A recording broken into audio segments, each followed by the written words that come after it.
Okay, so to start out for the for finding some exact values of some inverse trigonometric functions, we're first going to check on the domain and range. And one of my suggestions to you is when you go about trying to find exact values for the trig functions, that you get the domain up and in front of you, you get the range up and in front of you, and you get that list, that chart that we talked about a few sections ago that gives us angles in terms of radians and the coordinate of where these angles terminate when they're on the unit circle.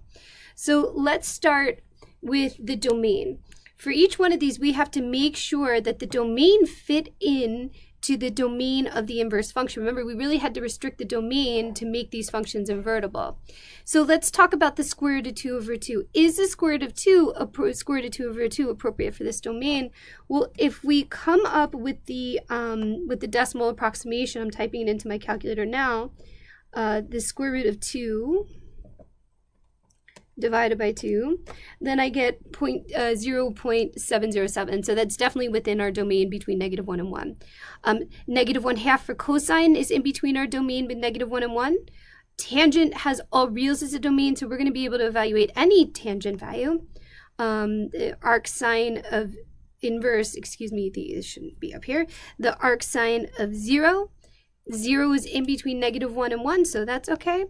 Tangent of negative square root of 3. Again, tangent can input anything in there because we have a domain of all reals. A cosine of 1/2 is absolutely fine because 1/2 is in between -1 and 1. Arc sine of 2.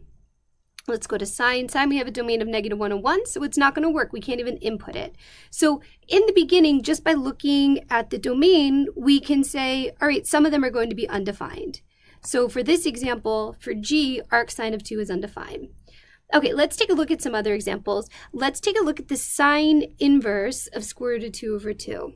Well, if we have the sine inverse of square root of 2 over 2 is equal to some value a, that's the same thing as saying the sine of a is equal to the square root of 2 over 2. So really the question we're asking ourselves is the sine of what value will give us the square root of 2 over 2? Or the sine of what angle will give us the square root of 2 over 2. Now remember remember that the sine is represented by the y values. And so what we're going to do is we're going to look down the y values and see where we see the square root of 2 over 2. Right here, the square root of 2 over 2. So the angle that gives us the square root of 2 over 2 is pi over 4. So that means that a is equal to pi over 4. Okay, we're going to come back to B in a second because that's a little bit more of a complicated one. Let's take a look at C. Let's take a look at the arctan of 1. Now, we already determined that the domain works. So the arctan of 1, remember the definition of tangent is the y value divided by the x value. So we're going to look through here and think about what the ratios of each y divided by x is and stop when we get 1. 0 divided by 1 is 0, so that's not going to work. 1/2 divided by square root of 3 over 2 is not 1, so that's not going to work. Square root of 2 over 2 divided by square root of 2 over 2, well, that works. It gives us 1. And again, keep in mind, when we say the arctan of 1 is equal to, let's call it m, that means we want to know the tangent of what angle will give us 1. So in this case, once again, we get the tangent of pi over 4 will give us 1 because at pi over 4, the y value divided by the x value is equal to 1. So here we have an answer, once again, of pi over 4. It's not always going to be like that. It just happened for these first two. Let's take a look at the arc sine of 0. All right, so the arc sine of 0. Now, the sine values are the y values. So we're going to look down the side of the y values and ask ourselves, where do we see 0? Where do we see 0? Where do we see up? Right here, we see 0 at 0. So again, the arc sine of 0 is the same thing as saying the sine of what value will give us 0. And we know the sine of 0 is 0. Because the sine of 0 radians is the same thing as saying what's the y value there, which is 0. So x is equal to 0. Let's go to the cosine of 1/2. And again, I'm holding the negatives off for a second because they're a little bit more complicated. Let's go to the cosine of 1/2. For the cosine of 1/2, that means we want to figure out, for the cosine inverse of 1/2, we want to figure out the, let's call that y, the cosine of what angle is equal to 1/2. Well, again, we know the cosine is equal to the x value. And so now I'm going to look down the x values, and I'm going to look for when I see 1/2, and boop, I see it right there at pi over 3. Now, these guys were all easy because these are all taking place in the first quadrant, but it's possible, if we take a look at the range of these functions, it's possible for some of them to take place in other quadrants as well. Remember that sine from negative pi over 2 to pi over 2, I'm going to draw a little graph over here, that means we're from here to here. That means we're defined in quadrants 1 and 4. If we look at the range of cosine, it's from 0 to pi. That means we're in quadrants 1 and 2. And then in tangent, for the inverse tangent, we're back in quadrant number 1 and 4 again. So keep this in mind because in quadrant 1, all of our trig functions are going to be positive, but it's possible for us to get some negative trig functions. And all that means, if we get a negative sine function, is that it's forced to be in quadrant 4. If we get a negative cosine function, it's forced to be in quadrant 2, what that angle looks like in quadrant 2.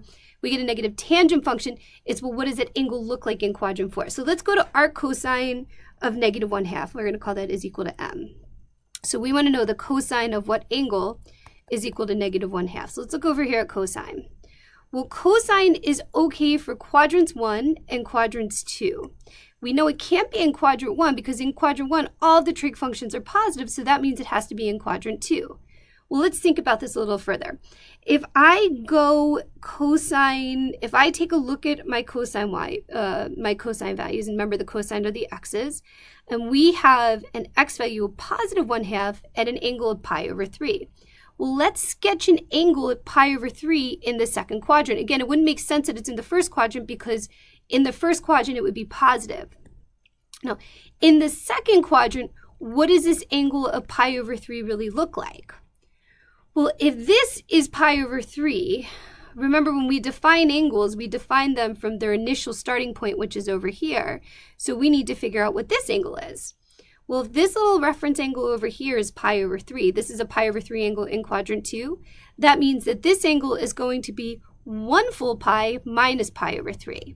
And pi, or if you think about 1 minus 1/3, that's the same thing as saying 2/3. So in this case, the answer is 2 pi over 3, or 2/3 of a pi. Let's do the same thing for that last tangent function over here. Tangent inverse of negative square root of 3 is equal to, let's call it, I don't know, s. That's the same thing as saying the tangent of s is equal to negative square root of 3. Now, again, we know it can't be in the first quadrant because all of our functions are positive in the first quadrant, and tangent can vary between quadrants 1 and quadrants 4 for their output. So what this is telling us is that we have to be in quadrant 4. So let's think about it like this.